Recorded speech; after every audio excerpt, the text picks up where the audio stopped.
সোনালি, সত্যি কি আমাকে দিয়ে তুমি খুশি হয়েছো? হ্যাঁ হ্যাঁ জান, অনেক খুশি হয়েছি। বলে আসলে তো অনেক আরো বেশি খুশি হতাম। কেন তোমাকে বলে আসি নাই জানো?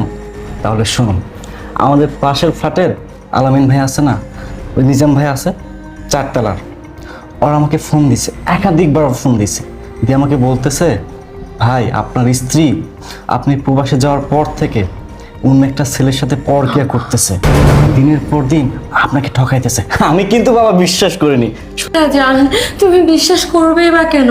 আমি তো তোমাকে অনেক ভালোবাসি, তাই না?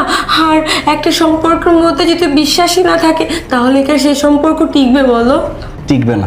তবে আমার বিশ্বাসটা আরো গভীর করার জন্য আমি